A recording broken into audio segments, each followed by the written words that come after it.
Operation ಸಿಂಧೂರ್ಗೆ ಸಂಬಂಧಪಟ್ಟಂತಹ ಅಬ್ದುಲ್ ರೌಫ್ ಅಜರ್ ಈತನ ಹತ್ಯೆಯಾಗಿದೆ.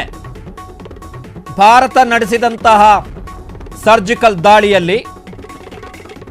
ದಾಳಿಗೆ ಸಂಬಂಧಪಟ್ಟಂತ ಅತ್ಯಂತ ಮಹತ್ವದ ಸುದ್ದಿ ಇದು. ಜೈಷ್ ಇ ಸಂಘಟನೆ ಜೈಷ್ ಇ ಮೊಹಮ್ಮದ್ನ ಅಬ್ದುಲ್ ರೌಫ್ ಹತನಾಗಿದ್ದಾನೆ. ಆತನನ್ನು ಮುಗಿಸ್ಬಿಟ್ಟಿದ್ದೀವಿ ನಾವು. ಈತ ಕಂದಹಾರ್ ವಿಮಾನ ಅಪಹರಣ ಕೃತ್ಯ ಏನಿತ್ತು ಅದರ ಪ್ರಮುಖ ರೂವಾರಿಗಳಲ್ಲಿ ಈತ ಕೂಡ ಒಬ್ಬ. ಮಸೂದ್ ಅಜರ್ನ ಪರಮಾಪ್ತ. ಆತನನ್ನ ಹತ್ಯೆ ಮಾಡಲಾಗಿದೆ. ಆಪರೇಷನ್ ಸಿಂಧೂರ್ ಅಂದರೆ ಮೊನ್ನೆ ನಡೆದಂತಹ ಸರ್ಜಿಕಲ್ ದಾಳಿ ಏನಿತ್ತು, ಮಧ್ಯರಾತ್ರಿ ನಡೆದಂತಹ ಸರ್ಜಿಕಲ್ ದಾಳಿ ಏನಿತ್ತು, ಆ ಸರ್ಜಿಕಲ್ ದಾಳಿಯಲ್ಲಿ ಈತನನ್ನು ನಾವು ಮುಗಿಸ್ಬಿಟ್ಟಿದ್ದೀವಿ. ಈತನನ್ನು ನಾವು ಫಿನಿಶ್ ಮಾಡಿದ್ದೀವಿ. ಮೌಲಾನಾ ಮಸೂದ್ ಅಜರ್ ಆತ ನಿನ್ನೆ ಒಂದು ಸ್ಟೇಟ್ಮೆಂಟ್ ಅನ್ನು ಕೊಟ್ಟಿದ್ದಾನೆ. ನನಗೇನು ಬೇಜಾರಿಲ್ಲ, ನಾನೇನು ದುಃಖಿತನಾಗಿಲ್ಲ, ಈ 14 ಮಂದಿ ಜನ ಸತ್ರಲ್ಲ, ನಾನು ಅವ್ರ ಜೊತೆನೂ ನಾನು ಸ್ವರ್ಗಕ್ಕೆ ಹೋಗಬೇಕಿತ್ತು, ನನಗೆ ಸ್ವರ್ಗ ಸಿಕ್ತಿತ್ತೇನೋ ಅಂಥೇಳಿ ನಿನ್ನೆ ಸ್ಟೇಟ್ಮೆಂಟನ್ನು ಕೊಟ್ಟಿದ್ದಾನೆ. ಅವನಿಗೆ ಬಹುಶಃ ಅತಿ ಶೀಘ್ರದಲ್ಲೇ ಸ್ವರ್ಗ ತೋರಿಸುವಂಥ ಕಾರ್ಯಕ್ರಮ ಇದೆ. ಬಹುಶಃ ಅತಿ ಶೀಘ್ರದಲ್ಲೇ ಇರ್ಬೋದು ಆ ಕಾರ್ಯಕ್ರಮ. ಅವನು ನಿನ್ನೆ ಕೊಟ್ಟಂಥ ಸ್ಟೇಟ್ಮೆಂಟ್ ಅದು. ತನ್ನವರು 14 ಮಂದಿ ಸತ್ತಾದ ಬಳಿಕ ಆತ ಕೊಟ್ಟಂಥ ಸ್ಟೇಟ್ಮೆಂಟ್ ಏನು ಅಂತ ಹೇಳಿದ್ರೆ, ಮಸೂದ್ ಅಜರು ನಾನು ಕೂಡ ಸ್ವರ್ಗಕ್ಕೆ ಹೋಗಬೇಕಿತ್ತು ಅಂಥೇಳಿ. ಸೊ ಆತನಿಗೆ ಆದಷ್ಟು ಬೇಗ ಸ್ವರ್ಗವನ್ನು ಕಾಣುವಂತಹ ಸೌಭಾಗ್ಯ ಸಿಗಬಹುದು ಬಹುಶಃ ಅತಿ ಶೀಘ್ರದಲ್ಲಿ. ಈ ಥರ ದಾಳಿ ಆಗ್ತಾ ಹೋದರೆ ಅವ್ನು ತಪ್ಪಿಸ್ಕೊಂಡು ಓಡಾಡೋಕ್ಕಾಗಲ್ಲ. ಸೊ ಸ್ವರ್ಗ ಅವನು ಬೇಡ ಅಂತ ಹೇಳಿದ್ರು ಸ್ವರ್ಗ ತೋರಿಸ್ತೀವಿ ನಾವು. ಈ ಥರ ದಾಳಿ ಆದರೆ ಕಂಟಿನ್ಯೂಸ್ ಇದೇ ಥರ. ಈಗ ಇವತ್ತು ಆಗಿರುವಂಥ ಅಟ್ಯಾಕ್ ಇದೆಯಲ್ಲ, ನಿನ್ನೆಯ ದಾಳಿ ಕೂಡ ಅಷ್ಟೇ. ಪಾಕಿಸ್ತಾನದ ಜಂಘಾಬಲ ಮರ್ಮಾಘಾತ ನಾವು ಕೌಂಟರ್ ಅಟ್ಯಾಕ್ ಮಾಡ್ತೀವಿ ಅಂತ ನಿನ್ನೆಯ ದಾಳಿಗೆ ಪತ್ರಗೊಟ್ಟಿತ್ತು ಪಾಕಿಸ್ತಾನ. ಸರ್ಜಿಕಲ್ ದಾಳಿಗೆ ನಾವು ರಿಟಾಲಿಯೇಷನನ್ನು ಮಾಡಿ ನೈತಿಕ ಶಕ್ತಿಯನ್ನು ವಾಪಸ್ ಬಡಿತೀವಿ ಅಂತೇಳಿ ಪಾಕಿಸ್ತಾನ ಭಾವಿಸಿತ್ತು. ರಾತ್ರಿ ರಿಟಾಲಿಯೇಷನ್ನ ದಾಳಿಯನ್ನು ಮಾಡಿದ್ರು ಭಾರತದ ಮೇಲೆ, ಆದರೆ ಅದು ವಿಫಲ ಆಯಿತು. ಇವತ್ತು ಬೆಳಿಗ್ಗೆ ನಾವು 2ನೆಯ ದಾಳಿಯನ್ನು ಮಾಡಿದ್ವಿ ಪಾಕಿಸ್ತಾನದ ಮೇಲೆ.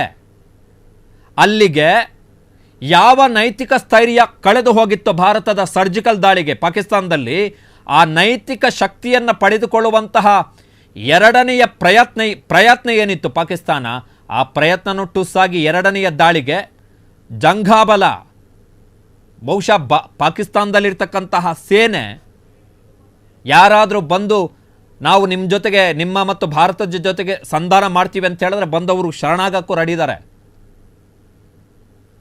ಪಾಕಿಸ್ತಾನದ ಸೇನಾ ಮುಖ್ಯಸ್ಥರ ಆಪ್ತರ ಹೇಳಿಕೆಯನ್ನು ಗಮನಿಸಿದ್ವಿ ಇವತ್ತು.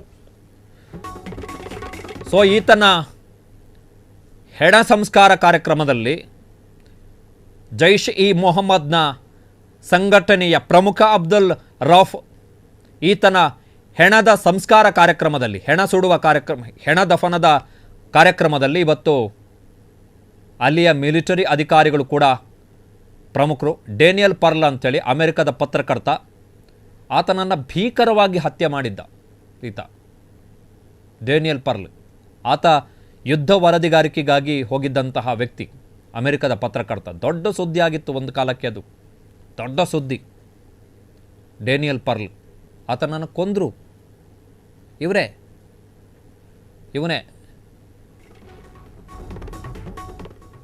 ಇವನ ಮಾಲೀಕ ಯಾರಿದ್ದಾರೆ, ಈ ಅಬ್ದುಲ್ ರೌಫ್, ಅವನಿಗೂ ಕೂಡ ನಾವು ಆದಷ್ಟು ಬೇಗ ಸ್ವರ್ಗವನ್ನು ಕಾಣಿಸಬೇಕು. ಆದಷ್ಟು ಬೇಗ, ಅತೀ ಶೀಘ್ರದಲ್ಲಿ. ಯಾಕಂತ ಹೇಳಿದ್ರೆ ಆತ ಭೂಮಿಯಲ್ಲಿ ನರಕ ಸೃಷ್ಟಿ ಮಾಡಿ ಆಗಿದೆ. ಇವತ್ತು ರಾಯ್ಟರ್ಸ್ನವರು ಒಂದು ವರದಿಯನ್ನು ಪ್ರಕಟ ಮಾಡಿದರು, ಅಂತಾರಾಷ್ಟ್ರೀಯ ಸುದ್ದಿ ಸಂಸ್ಥೆ. ಆ ಸುದ್ದಿ ಸಂಸ್ಥೆಯ ವರದಿಯ ಪ್ರಕಾರ ಒಂದು ವೇಳೆ ಪಾಕಿಸ್ತಾನಕ್ಕೆ ಕಿಂಚಿತ್ತು ಸುಳಿವು ಸಿಗದೆ ಹೋಗಿದ್ದಿದ್ರೆ ಭಾರತದ ದಾಳಿಯ ಬಗ್ಗೆ, ಒಂದೇ ಏಟಿಗೆ 3500 ಮಂದಿ ಭಯೋತ್ಪಾದಕರು ಒಂದೇ ಏಟಿಗೆ ಉಡೀಸಾಗ್ಬಿಡ್ತಾ ಇದ್ರು. ರಾಯ್ಟರ್ಸ್ ವರದಿಯ ಪ್ರಕಾರ ಲಷ್ಕರ್ ಇ ತೊಯ್ಬಾ ಸಂಘಟನೆಯ ಕಟ್ಟಡ ಏನಿತ್ತು ಅದರಲ್ಲಿ ಏಕಕಾಲಕ್ಕೆ 3,500 ಮಂದಿಗೆ ಟ್ರೈನಿಂಗನ್ನು ಕೊಡಲಾಗ್ತಿತ್ತಂತೆ.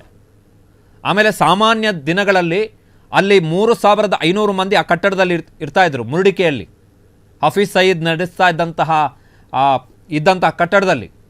ಆದರೆ ಪಾಕಿಸ್ತಾನದವರಿಗೆ ಭಾರತದವರು ದಾಳಿ ಮಾಡ್ತಾರೆ ಅಂತೇಳಿ ಕನ್ಫರ್ಮ್ ಆದ ತಕ್ಷಣ ಅಲ್ಲಿದ್ದವ್ರನ್ನೆಲ್ಲ ವೆಕೆಟ್ ಮಾಡಿದ್ದಾರೆ.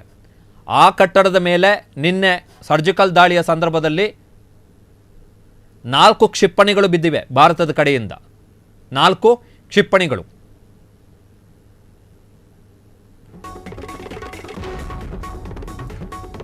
ಸೊ ಈತನನ್ನು ಹತ್ಯೆ ಮಾಡಿದ್ದೀವಿ. ಮಸೂದ್ ಅಜರ್ ಕುಟುಂಬದ 14 ಮಂದಿ ಫಿನಿಶ್ ಆಗಿದ್ದಾರೆ. ನಿನ್ನೆ ಈತ ಕೊಟ್ಟಂಥ ಸ್ಟೇಟ್ಮೆಂಟು